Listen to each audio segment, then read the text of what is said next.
Mais um vídeo pra vocês, seus invejosos. Dá uma olhada quem tá na minha casa aqui agora. O prazer aqui é nosso.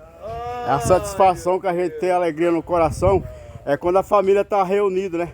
Não é pra qualquer um isso aí não, hein? Presta bem atenção aí que vocês vão ver agora. Olha lá. Olha, ó. Isso aqui é a fogueira, rapaz.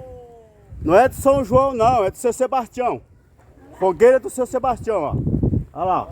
Dá uma olhada lá. Ó. Agora chegou minha noiva. Olha aqui, ó. Dá uma olhada aqui. Eu quero falar uma coisa pra Ó. vocês aí, viu? Presta muita atenção, ó. Eu quero dar o meu Ó. recado aí no canal do Davi. Aí, Ó o Esse recado. aqui não é o pai dos invejosos. Não. Não são os pais dos invejosos. viu? Ratificando. Ele tá ratificando aí, ele tá ratificando aí. Ratificando aí pra vocês, tá bom? Ei, e aí, pai, o que o senhor é dos invejosos? Ô, mas é bom demais, é? É.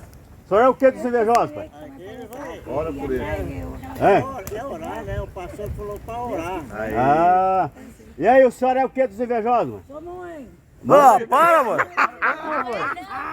Ué, isso não é. Vamos lá, lá não sabe o que não. Para que não. Viu aí? Volta aí, Davi. Volta os negócios. Ó, acabou de retificar agora aí, acabou de retificar agora.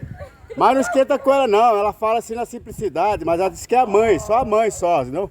É. Ela quer descanso, fala. Ó, então é isso aí, ó.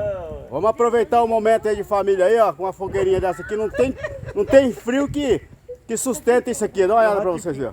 Ó, Eu ó lá. ratificando, vai. Ô pastor, ratifica de novo aí que o negócio que ela tinha falado Não, aí. minha mãe não entendeu Isso. o assunto aí, Ah. a conversa. Ela é mãe do Davi, do Paulo, Isso. aí, do Daniel, do Ela é Paulo, mãe. da Mas Cleide, quando entendeu? ela quis falar que é dos invejosos, não, ela quis falar do canal, né? É do canal, o canal, canal. é dos invejosos. Aham. O canal é dos Que bom filme! Corta! Tá acabando com nós aqui, corta!